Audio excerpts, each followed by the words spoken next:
उद्दंड पुत्र की कहानी शायद प्रभु की सबसे प्रसिद्ध दृष्टांत है। फिर भी जितना हम इससे परिचित हैं, हम इसे उद्दंड पुत्र की दृष्टांत के रूप में ही सोचते हैं। लेकिन मैं आपको बताना चाहता हूं, यह वास्तव में दो उद्दंड पुत्रों की दृष्टांत है। दोनों पुत्र खोए हुए हैं। एक पुत्र तब उद्दंड बन जाता है जब वह घर से भाग जाता है, और दूसरा पुत्र घर पर रहते हुए भी उद्दंड होता है। दोनों पुत्र अपने पिता की इच्छाओं की अवहेलना करते हैं। दोनों पुत्र अपने पिता का दिल तोड़ते हैं। पिता दोनों को खोजने के लिए घर से बाहर निकलते हैं।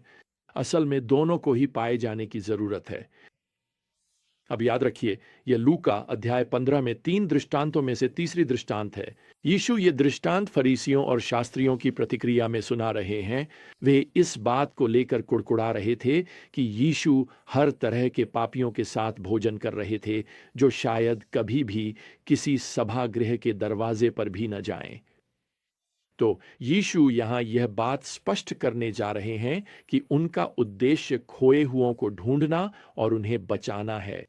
देखिए, जो खोए हुए हैं उन्हें पाया जाना जरूरी है, और जब वे पाए जाते हैं तो जैसा कि हम यहां जानेंगे, स्वर्ग की सारी मेजबानी आनंदित होती है। अब तक हमने देखा है कि छोटे बेटे ने अपने पिता के जीवित रहते ही अपनी विरासत की मांग कर दी थी। ये एक शर्मनाक मांग थी, लेकिन पिता ने विरासत बांट दी और उसके बाद उसका छोटा बेटा वहां से चला गया। अपनी पूरी विरासत को उन्मत्त जीवन में बर्बाद करने के बाद बाइबल कहती है वह अपनी सुध में आया। तो सुअरों के बाड़े में भूख से मरते हुए वह यहां एक योजना बनाता है और वह घर लौटने का फैसला करता है। अब ज्यादातर लोग सोचते हैं कि इस बिंदु पर उसने सुअरों के बाड़े में पश्चाताप कर लिया है, लेकिन यह सच्चा पश्चाताप नहीं है। उसने एक माफी तैयार की है, लेकिन यीशु वास्तव में उसे वही शब्द कहते हुए उद्धृत करते हैं जो फिरौन ने मूसा से कहे थे, ताकि वह विपत्तियों से बच सके। फिरौन ने कहा था, मैंने परमेश्वर और तुम्हारे सामने पाप किया है। यही बात उड़ा हुआ बेटा भी कहने वाला है। लेकिन उड़ा हुआ बेटा अंत में यह छोटी सी बात जोड़ता है, मुझे रख लो। शाब्दिक रूप से, मुझे अपने एक मजदूर के रूप में बना लो। और यहां यूनानी शब्द जो सेवक के लिए है, वह सामान्य दास या सेवक के लिए प्रयुक्त शब्द नहीं है। यह एक किराए के कारीगर की ओर इशारा करता है। देखिए, वह अपने पिता से यह कहने की योजना बना रहा है कि वह उसकी शिक्षुता के लिए पैसे दें, उसे एक पेशेवर कारीगर बना दें और उसे वेतन पर रख लें। देखिए, इस तरह वह स्वतंत्र जीवन जीना जारी रख सकता है, और कौन जानता है, शायद वह अपने पिता का कर्ज भी चुका सके। लेकिन मैं आपको बता दूं, वह घर लौटकर स्वीकारोक्ति करने नहीं जा रहा है। वह घर लौट रहा है अपनी इज्जत बचाने की कोशिश करने के लिए। अब जो आगे होता है वह चौंकाने वाला है, खासकर उन शास्त्रियों और फरीसियों के लिए जो यीशु की इस नाटकीय कहानी को सुन रहे हैं। यहाँ 4 दृश्य बहुत तेजी से सामने आते हैं, और पहला दृश्य पिता की कृपा को उजागर करता है। 20वीं आयत कहती है, जब वह यानी बेटा अभी दूर ही था, उसके पिता ने उसे देखा और उस पर दया आई और दौड़कर उसे गले लगाया और चूमा। यहां जो शब्द दौड़ा है, उसका शाब्दिक अर्थ है दौड़ लगाना। और मुझे आपको बताना है, इस संस्कृति में बड़े लोग किसी के साथ दौड़ नहीं लगाते थे, वे भागे नहीं। मध्य पूर्व में दौड़ना एक बड़े व्यक्ति की गरिमापूर्ण स्थिति के लिए अनुचित माना जाता था। अब वह अपने बेटे की ओर दौड़ क्यों रहा है, या यूं कहें, वह अपने बेटे की ओर किससे पहले पहुंचने के लिए दौड़ रहा है? देखिए, उस समय में उस उद्धाऊ बेटे के पापपूर्ण और शर्मनाक फैसलों ने न केवल उसके पिता और परिवार को, बल्कि पूरे गांव को भी शर्मिंदा किया था। और इसलिए यहां इस उद्धाऊ बेटे के साथ 2 बातें हो सकती थीं। गांव वाले कानून के अनुसार उस पर पत्थर बरसाकर उसे मार सकते थे, या वे कजाजा समारोह नामक एक रस्म कर सकते थे।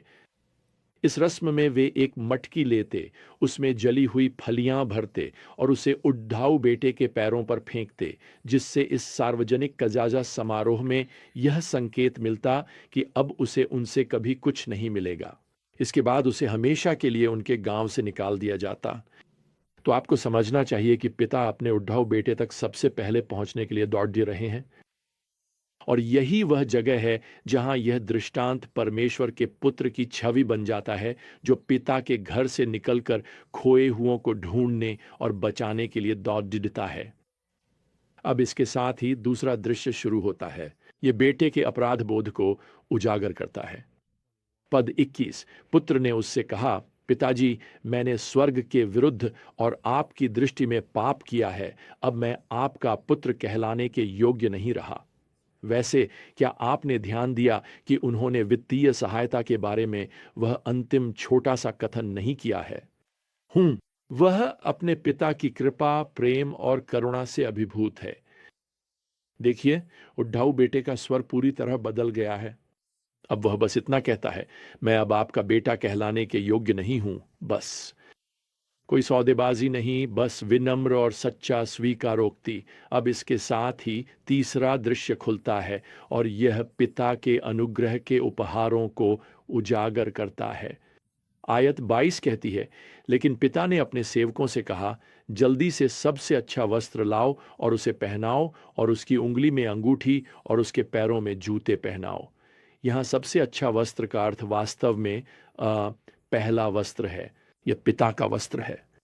यह वस्त्र पर्व के दिनों और भव्य अवसरों पर पहना जाता था। तो वास्तव में पिता यहाँ कहते हैं, इसे जल्दी करो। क्यों? ताकि जब गांव की भीड़ वहां पहुंचे तो वे तुरंत समझ जाएं कि मेल मिलाप हो चुका है। बेटा अपने पिता की सुरक्षा में है। वह वास्तव में अपने पिता का सम्मान और प्रतिष्ठा पहन रहा है। यह उद्धार की एक महान तस्वीर है। हम गंदे पापी हैं, लेकिन हमें यीशु मसीह की धार्मिकता और प्रतिष्ठा का वस्त्र पहनाया गया है।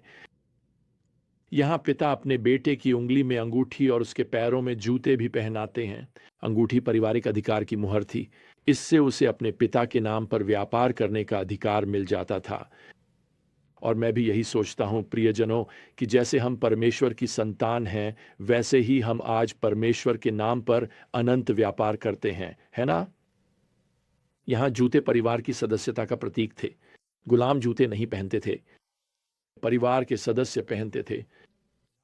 अब यहां पिता पद्यांश 24 में उत्सव भोज का आह्वान करते हैं। वह कहते हैं, मेरा बेटा मरा हुआ था और फिर से जीवित हो गया है, वह खो गया था और मिल गया है। अब इस बेटे ने यह सब पाने के लिए क्या किया? तो मैं आपको बताता हूं, कुछ भी नहीं। और यही बात है, आप उद्धार के लिए परमेश्वर को कुछ चुकाते नहीं हैं। यह परमेश्वर की कृपा का उपहार है। अब यह हमें वापस अंतिम दृश्य पर ले जाता है, जो यहां पद्यांश 25 से शुरू होता है और यह बड़े भाई की कुड़कुड़ाहट को उजागर करता है। पद्यांश 28 हमें बताता है कि जैसे ही बड़ा भाई काम से घर लौटता है, वह तुरंत नाराज हो जाता है। वह उत्सव में शामिल होने से इनकार कर देता है। उसका पिता क्या कर रहा है? वह एक पापी को स्वीकार कर रहा है और उसके साथ भोजन कर रहा है, और इसी कारण बड़ा भाई कुड़कुड़ा रहा है। आप देख सकते हैं, प्रभु स्पष्ट रूप से उसे फरीसियों से जोड़ रहे हैं।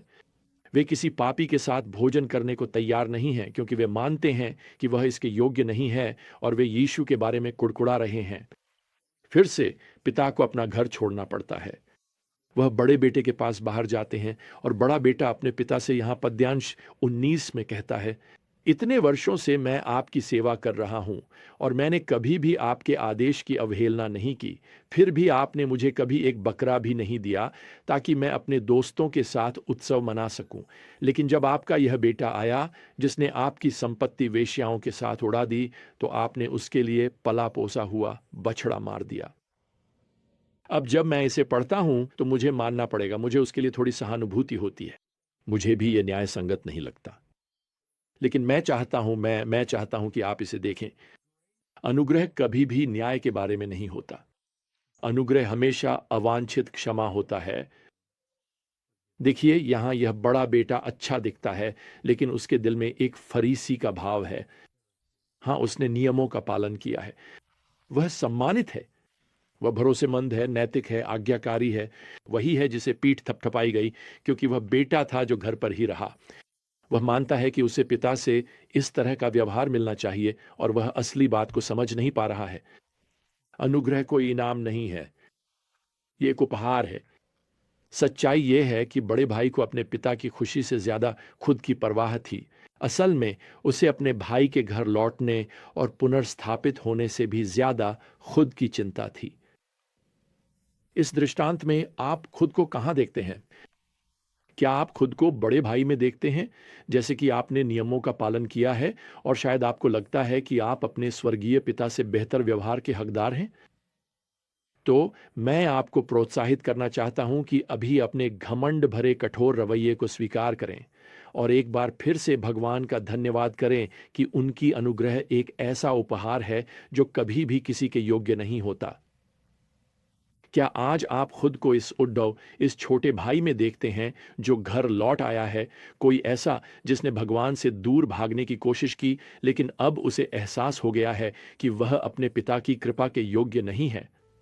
अगर आप वही हैं, तो अभी जहां भी आप हैं, मैं आपको आमंत्रित करता हूं कि विनम्रता से प्रभु से उनके अनुग्रहपूर्ण क्षमा और उद्धार के उपहार मांगें। याद रखिए, ये उपहार आपके लिए मुफ्त हैं और इसका कारण यह है कि यीशु ने इसकी पूरी कीमत चुका दी है। प्रियजनों, जब तक हम अगली बार अपनी विजडम जर्नी में साथ नहीं मिलते, तब तक प्रभु यीशु मसीह की कृपा, परमेश्वर का प्रेम और पवित्र आत्मा की संगति आप सभी के साथ बनी रहे। आमीन।